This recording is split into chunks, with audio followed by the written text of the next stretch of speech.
안녕하세요, 평양정보통 여러분. 오늘은 김정은의 신임으로 날아가는 새도 떨어뜨린다는 북한 실세 중의 실세, 편송월 경호원의 탈북 사연을 준비했습니다. 태어나 보니 북한 땅, 목숨을 건 탈북을 감행해야 우리가 사는 세상, 대한민국 국민이 될 수 있는 많은 탈북민들의 용기에 박수를 보내며 사연 시작합니다. 나는 어릴 때부터 군인이 되는 것이 꿈이었습니다. 하지만 그것은 단순한 선택이 아니라 살아남기 위한 결정이었죠. 우리 집안은 평양 외곽에서도 변두리 지역이었고 전기도 제대로 들어오지 않는 허름한 집에서 살았어요. 아버지는 공장에서 일하다가 사고를 당했고 어머니는 장마당에서 힘들게 생계를 이어가셨습니다. 어린 시절 배고픔은 내게 가장 익숙한 감각이었어요. 이런 환경에서 자란 나는 살아남기 위해 군대에 들어가는 것 외에는 다른 길이 없었어요. 집에서 입이라도 하나 덜어야 했고, 토대 없는 사람은 군대에 들어가야 그나마 성공할 수 있는 길이었고, 성공하면 가족을 돕는 것도 가능했으니까요. 군인이 되는 건 단순한 선택이 아니라 생존 그 자체였습니다. 입대 후 나는 철저한 훈련을 받았습니다. 처음에는 힘들었지만 점차 몸이 단련되면서 내 안의 두려움도 사라지기 시작했어요. 그런데 훈련소에서 나를 주목하는 상관이 있었습니다. 그는 내 체력과 순발력을 높이 평가하며 나를 호위부대 선발 시험에 추천했어요.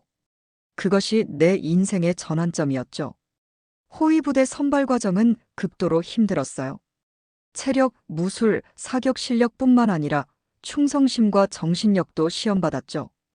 특히 신문 과정이 가장 힘들었어요. 상부에서는 반복적으로 나에게 체제에 대한 충성을 맹세하게 했고, 동료 중 누가 가장 신뢰할 수 없는지 고르라는 질문도 던졌어요. 그때 나는 깨달았어요. 이곳에서는 친구도 믿으면 안 된다는 걸요. 내 옆자리에 앉아있던 동기가 어느 날 흔적도 없이 사라졌어요. 아침까지 함께 훈련했던 친구였는데 밤이 되자 자취를 감췄죠.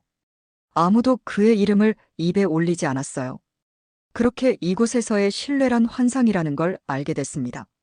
선발 과정에서 가장 충격적인 사건은 실전 훈련에서 일어났어요. 우리는 체포된 탈북자들을 대상으로 총격 훈련을 해야 했습니다. 명령을 받았을 때 나는 손이 떨렸어요. 하지만 거부할 선택지는 없었죠. 내가 머뭇거리면 내가 목표물이 될 수도 있었으니까요. 내 손가락이 방아쇠를 당기는 순간 귀를 찢는 총성이 울려 퍼졌어요. 총알이 목표를 향해 날아가는 그 짧은 순간 내 심장도 얼어붙는 듯 했어요. 그리고 그 찰나의 순간 나는 깨달았어요. 내가 누군가의 생명을 끝냈다는 사실을. 하지만 주변을 둘러보니 아무도 동요하지 않았어요. 오히려 상관들은 내 행동을 칭찬했죠. 잘했다. 이제 진짜 군인이 됐구나. 그 말이 귓가를 때릴 때 온몸이 얼어붙는 느낌이었어요. 이 훈련이 끝난 후 나는 더 이상 같은 사람이 아니었죠. 결국 나는 선발되었고 북한 최고 위층을 직접 경호하는 호위부대의 일원이 되었어요. 그것이 자랑스럽기도 했지만 동시에 무거운 책임감도 느꼈죠. 처음 배정받은 임무는 국가 주요 행사 경호였어요. 김정은의 등장 전후로 모든 경로를 확보하는 일부터 수백 명의 인파 속에서 위험 요소를 제거하는 일이 우리 몫이었습니다. 하지만 어느 날 내 인생을 바꿀 임무가 내려졌습니다. 바로 현송월을 경호하는 일이었어요. 그녀는 단순한 가수 출신이 아니었어요. 그녀는 김정은의 최측근이자 권력의 핵심부에 자리 잡고 있는 인물이었습니다. 그녀를 가까이서 지켜보면서 나는 북한 특권층의 삶을 들여다보게 되었죠. 처음 그녀를 봤을 때 그녀의 눈빛이 남달랐어요. 냉정하면서도 사람을 꿰뚫어보는 듯한 시선이었습니다. 그녀는 권력자의 신임을 받는 사람이었기 때문에 경호를 소홀히 하면 우리 목숨도 위태로웠죠. 우리는 항상 그녀의 동선을 파악하고 주변을 감시해야 했습니다. 그녀는 권력의 중심에서 살아남기 위해 철저하게 행동했고 우리도 마찬가지였습니다. 어느 날 나는 상부로부터 새로운 지시를 받았어요. 앞으로 그녀의 집에서도 24시간 대기하며 경호를 수행해야 한다는 명령이었습니다. 그것은 단순한 경호가 아니라 그녀의 사적인 공간까지 감시해야 하는 일이었죠. 그렇게 나는 현송월의 사적인 삶을 가까이에서 들여다볼 기회를 갖게 되었습니다. 그리고 그곳에서 나는 다시 한번 북한 사회의 민낯을 보게 되었어요. 그녀의 생활은 겉으로 보이는 것과 너무나 달랐어요. 김정은 앞에서는 충성을 맹세했지만 뒤에서는 사치스럽고 이기적인 모습이었죠. 그녀는 공적인 자리에서는 자신을 철저한 혁명가처럼 보이도록 연출했어요. 그러나 집에서는 최고급 프랑스산 와인을 곁들이며 가정부들을 호령했죠. 그녀의 입에서 나오는 말은 충성이었지만 그녀의 손끝에서 퍼지는 것은 권력과 향락이었습니다. 나는 그녀의 이중적인 삶을 지켜보면서 점점 의문을 품기 시작했습니다. 내가 지켜야 할 대상이 과연 맞는 걸까? 이 체제 속에서 나는 어떤 존재일까?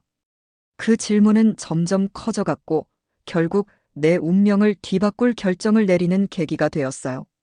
나는 현송월을 경호하는 동안 그녀의 사적인 생활을 더 깊이 알게 되었다. 그녀는 대외적으로는 남한을 증오하는 듯 행동했지만 실제로는 한국의 드라마를 몰래 감상하고 케이팝을 따라 부르며 춤을 연습하곤 했다. 이중적인 모습은 익숙해졌지만 나는 그녀의 경계를 늦추지 않았다. 하지만 어느 날 그녀는 나를 시험하기 시작했다. 그날 밤 그녀는 나를 자신의 방으로 불렀다. 화려한 샹들리에 아래에서 그녀는 와인 잔을 흔들며 내게 손짓했다. 너 여기 온 지 꽤 됐지? 우리 체제에 대해 어떻게 생각해? 나는 순간적으로 머리가 하얘졌다. 이건 단순한 대화가 아니라 그녀가 내 충성심을 시험하는 것이 분명했다. 나는 최대한 차분한 목소리로 답했다. 조선민주주의인민공화국은 세계에서 가장 강한 나라입니다. 저도 이곳에서 충성을 다할 수 있어 영광입니다. 그녀는 피식 웃으며 와인 잔을 내려놓았다. 그래. 그럼 너에게 특별한 임무를 줄까 하는데 할 수 있겠어? 그녀가 손짓을 하자 2명의 보위부 요원이 방으로 들어왔다. 그들 사이에는 한 남자가 무릎을 꿇고 있었다. 그는 우리 사저에서 일하는 가정부였어요. 이자가 남한 드라마를 몰래 본 혐의로 잡혔어. 내가 직접 처리해. 그 순간 내 온몸이 굳어버렸다. 내 손으로 직접 사람을 죽이라는 명령이었다. 그것도 단순히 남한 드라마를 봤다는 이유만으로. 나는 숨을 삼키며 그녀를 바라보았다. 그녀의 표정은 변함이 없었다. 마치 이 상황을 즐기는 듯했다. 뭐해? 명령을 따르지 않겠다는 거야. 그 순간 내 안에서 무언가가 무너져 내렸다. 이 체제는 나를 사람으로서 존중하지 않았다. 나는 그저 명령을 따르는 기계일 뿐이었다. 나는 그녀의 눈을 바라보며 조용히 입을 열었다. 죄송하지만 이 임무는 수행할 수 없습니다. 그녀의 미소가 사라졌다. 방 안의 싸늘한 공기가 감돌았다. 흥미롭군. 내가 그렇게 나오면 내가 어떻게 되는지 지켜보자고. 그녀는 보위부 요원들에게 손짓했다. 무릎을 꿇고 있던 가정부는 그 자리에서 끌려나갔어요. 나는 그를 지켜볼 수밖에 없었다. 그리고 그날 밤 그는 다시 돌아오지 않았다. 그러나 그것이 끝이 아니었다. 다음 날 아침 나는 내 방 문 앞에 놓인 작은 상자를 발견했다. 상자를 열자 안에는 피가 묻은 가정부의 신발 한 켤레가 들어 있었다. 그리고 그 옆에는 짧은 메모가 적혀 있었다. 다음은 내 차례일 수도 있어. 명령을 거부하는 자가 어떻게 되는지 기억해. 그 순간 내 등골이 서늘해졌다. 나는 더 이상 선택의 여지가 없음을 깨달았다. 만약 내가 이곳에 더 머무른다면 나도 같은 운명을 맞이할 것이 분명했다. 나는 그날 밤 탈출을 결심했다. 탈출 계획을 세우던 중 나는 예상치 못한 조력자를 만났다. 그는 나와 같은 호위부대에서 일하는 동료였다. 우리는 몇 번 임무를 함께 수행했지만 서로 깊이 대화를 나눈 적은 없었다. 그런데 그날 밤 그가 내 방 앞에 조용히 나타났다. 너 여기서 나가고 싶지 않냐? 나는 순간적으로 경계했다. 그러나 그의 눈빛에서 진심이 느껴졌다. 그는 낮은 목소리로 속삭였다. 나도 오래전부터 이 체제를 의심해왔어. 현송월 같은 인간들이 권력을 휘두르며 살인을 저지르는 걸 보면서 나도 결심했지. 여기서 빠져나가야 한다고. 나는 그를 똑바로 바라보았다.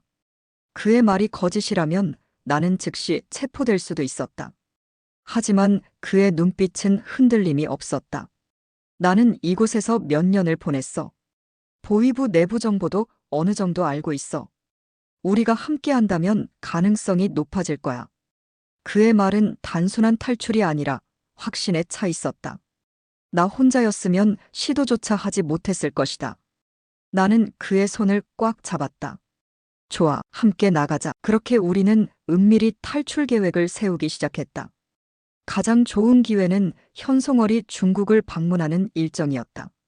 그녀가 베이징으로 출국하는 날 공항에서 그녀의 짐과 함께 은밀히 빠져나가는 것이 목표였다. 하지만 출발 당일 예상치 못한 변수가 발생했다. 경비 강화 조치가 내려졌다. 평소보다 검문이 더 철저할 거야. 이 소식을 들은 순간 내 손끝이 차갑게 식었다. 이미 공항 내부에는 무장 보위부 요원들이 배치되어 있었고 현송월의 전용기 탑승 전 신원 확인도 한층 까다로워졌다. 조력자는 내 손을 잡으며 낮은 목소리로 속삭였다. 지금 포기하면 다시 기회가 없을 수도 있어. 하지만 너무 무리하면 바로 걸릴 거야. 나는 빠르게 결정을 내려야 했다. 출국 과정에서 짐을 싣는 순간을 이용할 것인지 아니면 완전히 다른 탈출 경로를 모색할 것인지 선택의 시간이 다가오고 있었다. 이제 나는 선택의 기로에 서 있었다. 머무르는 것은 곧 죽음을 의미했고 탈출하지 않으면 더 이상 기회는 없었다. 나는 조력자와의 접선을 서두르며 마지막 준비를 마쳤다. 나는 한 가지 확신할 수 있었다. 오늘 밤이 내가 북한 땅을 밟는 마지막 순간이 될 것이라는 사실이었다. 탈출 계획을 세운 후 나는 한순간도 긴장을 늦출 수 없었다. 평소보다 더욱 철저하게 임무를 수행하는 척하면서도 한편으로는 주변의 움직임을 감지해야 했다. 현송월은 여전히 나를 신뢰하는 듯 보였지만 나는 그녀의 눈빛에서 미묘한 변화를 감지했다. 어느 날 밤 사저의 분위기가 이상하게 무거워졌다. 평소와는 달리 경비병들의 배치가 더 촘촘해졌고 보위부 요원들의 순찰도 강화되었다. 나와 함께 탈출을 준비하고 있던 조력자도 긴장한 듯 보였다. 이거 뭔가 이상해. 우리가 계획한 걸 눈치챈 걸까? 그의 목소리엔 두려움이 묻어났다. 하지만 지금 와서 포기할 수는 없었다. 기회는 단 한 번뿐이었다. 탈출 계획의 핵심은 현송월의 중국 방문 일정이었다. 그녀가 베이징으로 출국하는 날, 나는 그녀의 수행경호원으로 함께 이동하기로 되어 있었다. 공항에서 탈출을 시도하는 것은 위험 부담이 너무 컸다. 보위부의 감시망이 가장 약해지는 순간은 베이징 도착 후 호텔로 이동하는 과정이었다. 우리는 현송월과 함께 전용 기편으로 베이징 서우두 공항에 도착했다. 입국 수속을 밟는 동안 나는 숨을 죽이며 보위부 요원들의 동선을 파악했다. 조력자는 미리 호텔 근처에서 우리를 기다리고 있었다. 나와 조력자는 호텔 체크인 직후 사라질 계획이었다. 차량에서 내려 호텔 로비로 이동할 때가 유일한 기회야. 그때 빠져나가면 돼. 조력자는 나보다 먼저 베이징에 와서 도주 경로를 확인해 두었다. 호텔에서 도망친 뒤 바로 인파가 많은 번화가로 이동해 미리 준비해둔 차량을 타고 공항 반대편에 있는 한인 밀집 지역으로 향하는 것이 계획이었다. 그러나 예상하지 못한 변수가 발생했다. 호텔 도착 직전 보위부 요원 하나가 내게 다가왔다. 잠깐만 내 여권 좀 확인하자. 심장이 덜컥 내려앉았다. 내가 북한을 떠나면 가장 먼저 지워질 것이 바로 이 신분이었다. 나는 침착한 척하며 여권을 건넸다. 보위부 요원은 의심스럽다는 듯 나를 훑어보았다. 순간 현송월이 다가왔다. 왜 그러는 거야? 얘는 내 수행원인데. 의심할 필요 없어. 그녀가 요원에게 쏘아붙이듯 말했다. 요원은 마지못해 여권을 돌려주며 물러났다. 나는 속으로 한숨을 쉬었다. 하지만 여전히 긴장을 늦출 수 없었다. 호텔 로비에서 체크인을 마친 후 우리는 각각의 방으로 배정되었다. 방에 들어선 나는 창문을 열고 바깥을 내다보았다. 도망칠 기회는 단 한 번뿐이었다. 조력자와의 약속대로 호텔 뒷문을 이용해 빠져나가기로 했다. 나는 가방을 꼬리는 척하며 시간을 끌었고 보위부 요원들이 현송월의 방 앞에 집중되는 틈을 노렸다. 지금이야. 나는 조심스럽게 방을 빠져나와 복도를 따라 뒷문으로 향했다. 그러나 예상치 못한 일이 벌어졌다. 또 다른 경호원이 내 앞을 가로막았다. 어디 가는 거지? 나는 순간적으로 거짓말을 떠올렸다. 현송월 동지를 위한 저녁 준비 상황을 확인하러 가는 길입니다. 그는 미심쩍은 눈빛으로 나를 바라보았지만 결국 길을 비켜줬다. 나는 최대한 자연스럽게 걸어가다가 뒷문이 보이는 순간 곧장 뛰기 시작했다. 뒷문을 나서자마자 조력자가 기다리고 있었다. 우리는 미리 준비한 오토바이를 타고 골목길로 빠져나갔다. 그러나 몇 초 지나지 않아 호텔에서 경보가 울렸다. 탈출자가 발생했다. 호텔 주변을 수색하라. 보위부 요원들이 무전을 통해 소리쳤다. 우리는 골목을 빠져나와 번화가로 진입했고 수많은 인파 속으로 몸을 숨겼다. 그러나 아직 끝난 게 아니었다. 공안들이 무장한 채 호텔 주변에 배치되었고 곧 북한 측과 협력하여 우리를 쫓을 것이 분명했다. 우리는 사전에 준비된 차량이 기다리고 있는 장소로 이동해야 했다. 우리는 지하철역으로 뛰어들어 전철을 타고 몇 정거장 지난 후 한적한 거리에서 내렸다. 조력자는 미리 확보해둔 차로 나를 데려갔다. 지금 바로 국경으로 가야 해. 늦으면 중국 공안도 우리를 쫓을 거야. 우리는 급히 차량을 타고 북경 외곽으로 빠져나갔다. 우리의 최종 목적지는 제3국이었다. 북한의 감시망이 미치지 않는 곳으로 가야 했다. 나는 창밖을 바라보았다. 오랫동안 북한 체제 아래에서 살아온 내가 이제 완전히 새로운 길을 가고 있다는 사실이 실감이 나지 않았다. 조력자는 핸들을 꽉 쥔 채 말했다. 이제 우린 다시 돌아갈 수 없어. 하지만 적어도 자유를 찾을 수는 있지. 나는 고개를 끄덕였다. 이제 내 앞에는 단 하나의 길만이 남아 있었다. 과거로 돌아갈 수는 없었다. 북한으로 돌아간다면 기다리는 것은 죽음뿐이었다. 하지만 앞으로 나아간다면 희망이 있었다. 나는 깊이 숨을 들이쉬고 처음으로 진정한 자유의 공기를 느꼈다. 그래, 이제 진짜 시작이야. 차량은 어둠 속을 뚫고 우리가 향하는 곳을 향해 달리고 있었다. 베이징을 벗어나자마자 우리는 숨 돌릴 틈도 없이 국경 도시로 향했다. 브로커가 준비한 승합차는 예상보다 빨랐고 중국 공안의 주요 검문소를 피해 우회로를 이용하고 있었다. 하지만 긴장감은 풀리지 않았다.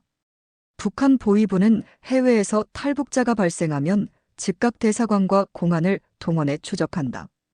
우리는 그들의 눈을 피할 수 있을까? 운전석에 앉은 브로커는 거칠게 숨을 몰아쉬며 말했다. 국경까지는 아직 몇 시간 남았어. 하지만 주의해야 해. 공안의 불심 검문이 많아지고 있어. 나는 창밖을 바라보았다. 밤하늘 아래 펼쳐진 중국의 도로는 평온해 보였지만 내 마음은 폭풍처럼 요동치고 있었다. 우리의 작은 실수 하나가 모든 것을 끝장낼 수 있었다. 우리는 주요 도로를 피하며 이동했지만 결국 검문소를 피할 수는 없었다.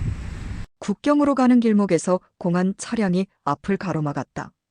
차량 2대가 도로를 차단하고 있었고 무장한 공안들이 검문을 진행하고 있었다. 브로커는 침착한 척하며 차를 멈췄다. 공안이 다가와 차창을 두드렸다. 여권과 신분증을 제시하세요. 어디로 가는 길입니까? 나는 최대한 표정을 관리하며 앞을 응시했다. 브로커는 미리 준비해둔 신분증을 건넸다. 하지만 공안은 계속해서 의심스러운 눈초리로 우리를 바라보았다. 차량 트렁크를 열어보세요. 그 순간 등에서 식은땀이 흘렀다. 만약 그들이 조금이라도 수상하게 여긴다면 우리는 이 자리에서 체포될 수도 있었다. 브로커는 자연스럽게 차에서 내려 트렁크를 열었다. 안에는 간단한 짐과 공업용 도구들이 있었다. 공안은 트렁크를 살펴보더니 고개를 끄덕였다. 좋습니다. 통과하세요. 나는 간신히 숨을 내쉬었다. 하지만 아직 끝이 아니었다. 우리는 더 깊은 산길로 들어가야 했다. 국경 도시에 도착한 우리는 브로커가 마련해둔 은신처로 이동했다. 이곳에서 국경을 넘을 최적의 시간을 기다려야 했다. 하지만 문제는 우리가 오래 머물 수 없다는 것이었다. 내일 새벽 강을 건너야 해. 공안의 순찰이 뜸할 때를 노릴 거야. 하지만 조용히 움직여야 해. 들키면 바로 체포당할 거야. 라오스로 넘어가기 위해서는 강을 건너야 했다. 하지만 그곳에는 중국 국경 수비대가 배치되어 있었고 보위부 요원들이 있을 가능성도 있었다. 우리는 한순간도 방심할 수 없었다. 새벽 3시, 우리는 강가로 이동했다.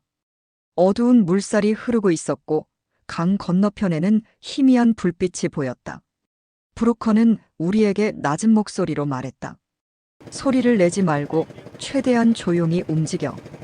이 작은 배를 타고 강을 건너면 돼. 저쪽에서 내 친구가 기다리고 있어. 나는 조용히 고개를 끄덕였다. 한 걸음 한 걸음이 마치 심장을 조이는 것 같았다. 보위부 요원들이 나타날지도 모른다는 두려움이 나를 짓눌렀다. 그러나 운명은 우리를 시험했다. 배를 타고 강을 건너기 시작한 순간 뒤편에서 조명이 번쩍였다. 멈춰라. 움직이면 사격한다. 중국 국경 수비대였다. 나는 온몸이 얼어붙었다. 총성이 울렸고 우리는 필사적으로 노를 저었다. 강 건너편에서 브로커가 신호를 보냈고 우리는 마지막 힘을 다해 배를 몰았다. 빨리. 저쪽에 도착하면 우릴 찾지 못할 거야. 나는 숨을 헐떡이며 손을 뻗었다. 그리고 마침내 우리는 강 건너편 라오스 땅에 도착했다. 라오스에 도착했다고 끝난 것이 아니었다. 라오스 당국이 우리를 체포해 북한으로 송환할 가능성이 있었다. 우리는 곧장 브로커의 안내를 받아 은신처로 이동했다. 이제 태국으로 넘어가야 해. 여기선 절대 움직이지 마. 공안에게 걸리면 우리 모두 위험해. 이틀 동안 은신처에서 몸을 숨긴 우리는 마침내 태국으로 가는 차량을 탈 수 있었다. 이번에는 작은 트럭에 몸을 숨기고 이동해야 했다. 도로 위에서 우리는 또다시 검문소를 지나야 했지만 브로커의 도움으로 무사히 태국 국경을 넘을 수 있었다. 태국에 도착한 순간 나는 처음으로 자유를 느꼈다. UN 난민보호소에서 우리는 한국으로 가는 절차를 기다렸다. 한 UN 직원이 내게 말했다. 당신은 이제 안전합니다. 한국으로 가는 과정이 진행될 겁니다. 나는 숨을 크게 들이쉬었다. 오랫동안 억눌려 있던 감정이 터질 것 같았다. 이제 나는 새로운 삶을 시작할 수 있다는 기쁨에 난민 수용소의 불편함쯤은 아무것도 아니었어요. 길고 한가롭고 심심한 석 달이 지나고 우리는 한국행 비행기에 몸을 실었습니다. 창밖으로 태국의 하늘이 보였고 머지않아 내가 도착할 곳이 한국이라는 사실이 실감났다. 조력자는 내 어깨를 툭 치며 말했다. 이제 진짜 시작이야. 우리가 찾던 자유가 저 앞에 있어. 나는 창밖을 바라보며 조용히 대답했다. 그래, 이제 정말 새로운 삶이 시작되는 거야. 비행기가 하늘을 향해 날아올랐다. 그리고 나는 마침내 북한이라는 감옥에서 벗어나고 난민 수용소 생활을 끝내고 드디어 진짜 자유를 향해 나아가고 있었다. 인천공항에 도착했을 때 나는 한동안 아무 말도 하지 못했어요. 투명한 유리벽, 환하게 빛나는 조명, 빠르게 움직이는 사람들. 그 모습 하나하나가 낯설었지만 동시에 가슴 깊이 새겨졌어요. 북한에서 봐왔던 공항과는 모든 것이 달랐어요. 처음으로 내가 정말 다른 세상에 왔구나 하는 실감이 들었죠.